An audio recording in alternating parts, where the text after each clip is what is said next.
Boa noite a todos os nossos irmãos da Legião Espírita Francisco de Assis.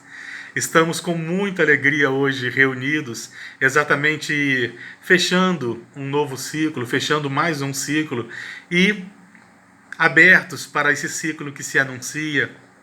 Estamos hoje na antevéspera de Natal, um momento muito importante para nós, principalmente para nós ocidentais, momento em que as famílias confraternizam, apesar da necessidade do distanciamento físico do momento que nós estamos vivendo, de alguma forma nós estaremos juntos, porque não existe, teoricamente, a necessidade de estarmos fisicamente juntos para nos abraçarmos nesse momento, por exemplo. Eu tenho certeza que todos nós estamos juntos, apesar das distâncias que nos separam. A distância entre a minha cidade, a cidade de Vassouras, e os nossos irmãos que se encontram aí no pé da serra, na Baixada. Apesar dessa distância, eu tenho certeza que nesse momento estamos todos unidos. Então, o distanciamento físico, ele é uma necessidade, mas ele não é um impedimento para que nós estejamos juntos através de nossos corações. Que nossas famílias possam estar reunidas, com respeito, naturalmente, àqueles que fazem parte, respeito maior, aqueles que fazem parte dos grupos de risco, mas devemos confraternizar sim, porque é uma data muito, muito importante para todos nós. É bem verdade que, como nós já estudamos em outras ocasiões, nós sabemos que Jesus, ele não nasceu no dia 25 de dezembro. Isso foi uma data escolhida, foi uma data eleita. Segundo historiadores, essa data teria sido escolhida entre o século II e o século IV, possivelmente lá pelo século III. Aqueles cristãos, eles com uma necessidade de uma dominação cultural, como estratégia de dominação, eles queriam exatamente sufocar uma festa que existia no mesmo período, uma festa pagã. Então, eles instituíram o dia 25 de dezembro como o dia do nascimento de Jesus, exatamente para tentar sufocar as festividades pagãs que ocorriam naquele período. E assim aconteceu, mas a verdade é que nós não sabemos exatamente qual foi o dia do nascimento de Jesus. Eu lembro que numa determinada oportunidade nós tivemos condições, nós tivemos oportunidade de estudarmos melhor, mais aprofundadamente sobre isso. Mas muitos de nós espíritas, às vezes, colocamos um olhar um pouco pessimista, principalmente quando nós observamos os exageros no consumo, na comilança, e nós nos questionamos se nós em algum momento pervertemos a ideia ou a mensagem de Jesus. Eu entendo naturalmente, mas nós não podemos esquecer que a primeira aparição pública de Jesus foi numa festa de casamento. E a sua última aparição, a sua última reunião com seus discípulos foi exatamente numa ceia. Em diversos momentos do Evangelho, ele é acusado de ser beberrão e comilão, exatamente porque ele aproveitava as festas, ele aproveitava as reuniões populares, exatamente para disseminar a sua mensagem, para estar entre o povo.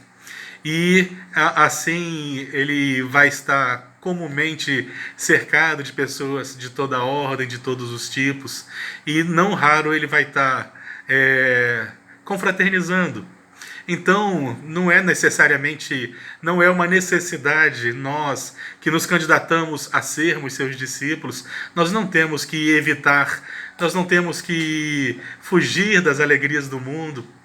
Muito pelo contrário, nós podemos aproveitar essas oportunidades naturalmente para que nós possamos exemplificar aquilo que o Cristo nos ensinou de mais importante.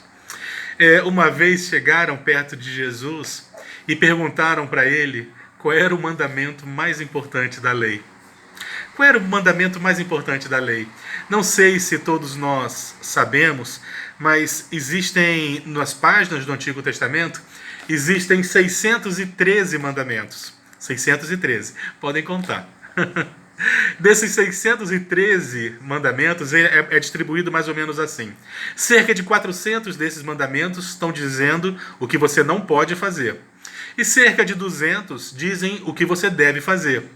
Então, esses chamados mandamentos, eles têm lá aqueles que todos nós conhecemos, mas tem alguns particularmente bastante estranhos, porque eram naturalmente para aquele povo, naquela época, naquela ocasião. Mas Jesus, quando ele responde a pergunta do seu interlocutor, qual era o mandamento mais importante da lei, curiosamente, ele responde unindo dois mandamentos, que já existiam na lei. Ele vai responder algo mais ou menos assim: amarás a Deus sobre todas as coisas, sobre todo o seu entendimento, sobre toda a sua alma. E aqui tendes um segundo mandamento, que é semelhante ao primeiro: amarás ao teu próximo como a ti mesmo. Curiosamente, ele pega dois mandamentos que não estão nem no mesmo livro. Ele pega esses dois mandamentos e os une. Ele deixa claro que nós devemos amar a Deus. Mas como é que se ama a Deus? Como é que se homenageia aquele que é dono de tudo? Nós amamos a Deus quando nós amamos o nosso próximo. Jesus já nos ensinava. Se nós queremos tanto homenagear, hosanas ao Senhor, se nós queremos tanto adorar a Deus, Jesus já nos ensinava que nós fazemos isso na figura do nosso próximo. Porque o que nós podemos dar para Deus, aquele que é dono de tudo?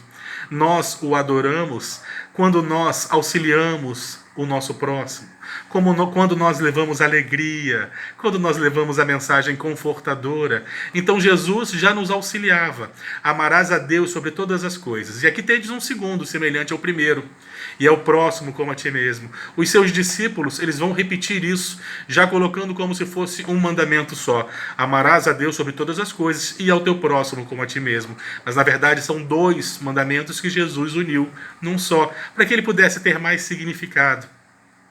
Nós amamos a Deus quando nós amamos a figura do nosso próximo, quando nós servimos. Talvez seja por isso que entre os capítulos mais importantes do Evangelho Espírita, e aquele que eu gostaria de convidá-los para que nós pudéssemos meditar nas suas páginas nesse dia tão especial, no dia 24, no dia 25, nesse período natalino, que é um período que transpira fraternidade, é um período que transpira poesia, é um período que transpira realmente solidariedade. Eu gostaria de convidar a todos que pudéssemos ler, nem que fôssemos um subcapítulo, ou que algumas páginas, mas que nós pudéssemos ler o capítulo 13 do Evangelho segundo o Espiritismo. Ali é o nosso roteiro para a felicidade, é o nosso objetivo, é o mandamento maior. O capítulo 13, vamos usar o capítulo 13. E vamos aproveitar esse momento de festa, de solidariedade, para que nós possamos presentear aquele que é o aniversariante. Por mais que saibamos que não é verdadeiramente o seu aniversário, que é uma data eleita, uma data instituída, se nós considerarmos como sendo o seu nascimento, é justo que quem mereça o presente seja ele. Então vamos presenteá-lo através da nossa reforma íntima, das nossas boas ações. Que nós possamos dar crédito a Ele pelo bem que fazemos, porque é assim que funciona. É porque aquilo que nós conseguimos já fazer de coisas boas, naturalmente que tudo isso é graças a um amadurecimento, é graças às lições que essa vida nos oferece, das quais nós estamos aqui matriculados nesse educandário graças a ele. Então, vamos em gratidão, vamos cantar os hinos de louvor, hosanas, mas naturalmente vamos levar o pão aos esfaimados. E quando eu falo de distribuir o pão, não estou me referindo apenas ao pão físico, que também é importante, mas os pães da fraternidade, os pães da caridade no sentido mais amplo, exatamente como está no Evangelho segundo o Espiritismo, capítulo 13. Muitos de nós vamos estar nos perguntando se nós pervertemos em algum momento a mensagem de Jesus ao comemorarmos o Natal. Aí é necessário nós fazermos uma separação do que é a imagem de Jesus e o que é a sua mensagem, para que a gente consiga responder essa pergunta. Tem uma frase no Evangelho que eu acho das frases mais lindas, que diz algo mais ou menos assim: eu não quero adoradores da minha figura, mas sim trabalhadores da minha obra. Jesus teria dito isso. Talvez ele já soubesse que em algum momento nós nos perderíamos na incapacidade de trabalhar em sua obra, na incapacidade de vivenciarmos a sua mensagem, nós nos perderíamos adorando a sua figura. Então Jesus teria nos dito: eu não quero adoradores da minha figura, eu quero trabalhadores da minha obra. Nós espíritas tentamos seguir esse mandamento. Nós espíritas tentamos seguir essa lição. Por exemplo, às vezes nós percebemos algumas pessoas, alguns irmãos nossos, com todo o respeito que nós temos e com todo o carinho que eles merecem naturalmente, nós observamos as pessoas se perdendo profundamente, discutindo vírgulas, discutindo, por exemplo, sobre a virgindade de Maria, sobre o pão que Jesus comia. São detalhes, é a casca, e quando nós perdemos muito tempo discutindo sobre a casca, nós não vamos ao cerne. Na verdade, nós não nos preocupamos se Jesus era branco, se Jesus era negro, se Jesus era amarelo, se Jesus era ruivo, se Jesus era careca. Não tem ninguém no meio espírita se preocupando com isso, porque isso é exatamente a imagem dele. Nós não nos preocupamos com a imagem de Jesus, muito mais importante é a sua mensagem. Que nós possamos perder tempo meditando sobre a sua mensagem, a mensagem do amor, a mensagem do perdão, a mensagem da fraternidade. E as pessoas se perdem infinitamente exatamente nesse tipo de discussão que não leva a lugar nenhum. Qual era a cor dos olhos de Jesus? Ah, mas ele nasceu no Oriente Médio. Ah, mas foram os romanos que deram esse ar europeu à imagem de Jesus. Ah, meus irmãos, por mais que tudo isso seja verdade, nós não vamos nos perder exatamente por recomendação do próprio Jesus, quando ele nos diz para nós evitarmos o fermento dos fariseus. Quando nós vamos estudar o fermento dos fariseus no Evangelho Espírita, nós compreendemos exatamente que são essas discussões que não levam a lugar algum. E os fariseus adoravam discutir detalhes da lei, vírgulas, pontos, gostavam de fazer interpretações, e quando eles se perdem exatamente discutindo as vírgulas, eles não vão fazer o que deve ser feito. Então vamos pular essa etapa. Nós não somos adoradores da sua figura, nós nos candidatamos a sermos trabalhadores da sua obra, da sua mensagem, que a mensagem de Jesus possa nascer em nossos corações, possa estar presente em nossas vidas. Existe um filósofo dinamarquês chamado Kierkegaard, ele era cristão, e ele nos convida a uma reflexão muito curiosa. Ele, que era filósofo e cristão, diversas vezes ele era questionado exatamente porque no meio desses intelectuais, filósofos, é muito comum o ateísmo, é muito comum o cientificismo, e ele exatamente se dizia cristão, ele jamais ocultava essa realidade da sua vida, ele se apresentava verdadeiramente como um cristão, e ele é conhecido como um filósofo cristão. Num determinado momento ele nos convida a uma reflexão. Ele diz o seguinte: como é que nós nos comportaríamos? Qual seria a nossa atitude se um dia a ciência conseguisse comprovar que Deus não existe? Que a ciência conseguisse comprovar, desenvolver tecnologia que nos comprovasse, sem sombra de dúvidas, que não existe o paraíso, o céu ou a vida pós-morte. Como é que seria o nosso comportamento? Se o nosso comportamento seria exatamente mudar toda a forma como nós tocamos a vida, seria gozar a vida, seria aproveitar de forma irresponsável, exatamente porque tudo aquilo que nós criamos não era verdadeiro? Ou será que nós continuaríamos vivendo exatamente como nós vivemos, valorizando a ética, valorizando a caridade, valorizando a solidariedade e a moral? Se nós resolvêssemos abandonar tudo, é porque nós não somos seguidores da mensagem de Jesus. Nós somos seguidores da sua imagem. Se nós resolvêssemos exatamente continuar na nossa tarefa da reforma íntima, da solidariedade, da fraternidade, é porque nós somos seguidores da sua mensagem. Que nós somos seguidores da sua obra, nos candidatamos ao seu discipulado, ao trabalho na sua seara. Existe uma grande distância entre sermos adoradores da figura de Jesus e sermos exatamente candidatos ao trabalho da sua obra. Meus irmãos, que nesse Natal nós possamos estar reunidos, porque para estarmos reunidos basta os nossos corações. Que nós possamos lembrar das nossas preces em agradecimento por esse ano tão especial que nós vivemos, um ano tão diferente. Eu diria até um ano histórico. Momentos que nós iremos contar no futuro aos nossos netos, aos nossos bisnetos, aos nossos filhos. Eu tenho certeza que nós contaremos essa grande oportunidade que nós tivemos e que nós não esqueçamos da frase, da pergunta que Jesus nos faz nesse momento. O que Jesus espera de nós? O que nós podemos fazer para colaborar com o mundo nesse momento? Porque nós não estamos reencarnados aqui nesse momento à toa. Existe um motivo para nós estarmos aqui, e a pergunta que nós devemos nos fazer é exatamente essa. o que Jesus espera de nós. Relembrando o estudo que nós fizemos há uns anos atrás sobre o nascimento de Jesus, um estudo que particularmente está nesse livro aqui, ó, do Vinícius. Vinícius, que é um pseudônimo de um autor do estado de São Paulo. Ele nos convida a uma reflexão que nós já fizemos em outras oportunidades, mas eu acho uma reflexão tão profunda que nós iremos repeti-la, se não se importarem. Nós não sabemos então exatamente que dia Jesus nasceu. Ninguém sabe. Diversos historiadores tentam desvendar esse mistério, mas a certeza de que ele não nasceu no dia 25 de dezembro. Instituíram essa data, como nós já havíamos falado, exatamente para sufocar festividades pagãs que existiam nesse mesmo período, muito embora nós não tenhamos logrado tanto sucesso nisso. A verdade é que muito das festividades pagãs passaram a acompanhar então as festas cristãs. É o caso da árvore de Natal, das guirlandas, por exemplo.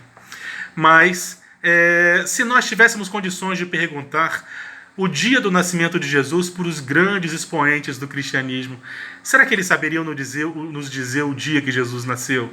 Se nós tivéssemos oportunidade de entrar numa máquina do tempo, voltar no passado e perguntarmos para Paulo, por exemplo, Paulo, quando foi que Jesus nasceu? Talvez Paulo nos respondesse da seguinte forma: Jesus nasceu para mim. Foi naquele meio-dia, na estrada, em que ao longe eu avistava as portas de Damasco. Foi o momento em que Jesus apareceu para mim. Porque a partir desse instante a minha vida mudou completamente. Mudou drasticamente. Ele deixava de ser o Saulo arrogante e transformava-se no Paulo, o servidor. A vida dele havia mudado completamente, se perguntassem para Paulo. Quando foi o nascimento de Jesus, ele diria que foi naquele momento, inclusive após a sua crucificação. Se nós tivéssemos oportunidade de perguntar para Pedro quando foi o nascimento de Jesus, talvez Pedro, que caminhou ao lado do Mestre, nos respondesse algo mais ou menos assim: Jesus nasceu para mim exatamente na noite que antecedeu a sua crucificação, quando eu vi o galo cantando pela terceira vez. Porque naquele momento a ficha caiu e eu mudei completamente. Aquele Pedro covarde e titubeante deixava de existir. E de repente um anão se agigantava e Pedro se transformava exatamente na figura mais importante da mensagem de Jesus. Se nós tivéssemos oportunidade de perguntar a Tomé, quando foi que Jesus nasceu?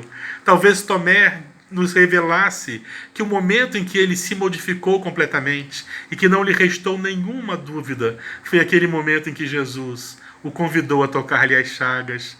Naquele momento ele tinha certeza de que o Mestre continuava vivo e de que a mensagem do reino dos céus era uma verdade. Se nós perguntássemos a Dimas foi aquele ladrão crucificado ao lado de Jesus. Dimas, quando foi que Jesus nasceu? Qual é a data do seu nascimento? Talvez Dimas nos revelasse que foi exatamente no momento em que Jesus era crucificado. Porque ele vira para Dimas e diz o seguinte: Dimas, ainda hoje eu estarei contigo. Aquilo tocou de tal forma seu coração que ele se modificou, ficou renovado, despertou para o mundo espiritual outra criatura. Se perguntássemos para Dimas, então, que dia Jesus nasceu, ele diria que foi aquele dia da cruz. Se nós perguntássemos para Maria de Magdala, Maria, quando foi que Jesus nasceu? Talvez ela respondesse que foi quando ela o ouviu pela primeira vez em Betsaida. Naquela praia em Betsaida. Aquela mensagem tocou tanto o seu coração que ela mudou completamente a sua vida. Ela mudou completamente a sua vida, sendo inclusive acusada de loucura, porque ela entregou-se verdadeiramente à mensagem, ao seu discipulado. Ela jamais voltou a ser a mesma. Então, se perguntássemos a Maria de Magdala qual é o dia do nascimento de Jesus, ela responderia que é o dia que ela o viu naquela praia em Betsaida. Se nós tivéssemos ocasião de perguntar a Zaqueu, qual o dia do nascimento de Jesus? Talvez Zaqueu nos respondesse que foi aquele dia, em Jericó, que Jesus foi ao seu encontro, ele estava sobre um sicômoro. E Jesus, então, convida a Zaqueu para que pudesse ceiar em sua casa, E Zaqueu, a partir daquele momento, ele seria um homem completamente diferente. Jesus nasce no coração do homem a partir do momento que nós nos modificamos, que nós deixamos de ser os mesmos, que nós matamos o homem velho para fazer surgir em nós o homem novo. Eu vou pegar duas frases apenas do espírito Humberto de Campos, em que ele diz algo mais ou menos assim: cada espírito é um mundo onde o Cristo deve nascer. É loucura esperar a reforma do mundo sem um homem reformado. O Cristo nasce em nossos corações quando nós nos reformamos. O Cristo renasce para o mundo quando nós nos reformamos. Que essa mensagem possa, de alguma forma, nos fortalecer para esse ano que se anuncia, para esse momento de confraternizações, para esse momento de prece, de fé, que nós possamos estar fortalecidos e gratos pela grande oportunidade que todos nós estamos tendo. Apesar, nós sabemos, das inúmeras dificuldades que muitos de nós passaremos ou já estamos passando, apesar da ansiedade, apesar das dúvidas, fortaleçamos-nos porque é Jesus quem está no leme dessa embarcação planetária. Não tem o que dar errado. E acontecerá conosco aquilo que nós temos necessidade. Meus irmãos, um Feliz Natal para todo mundo. E que a paz de Jesus permaneça entre nós. E que nós, em 2021, possamos novamente estar reunidos através de nossos corações.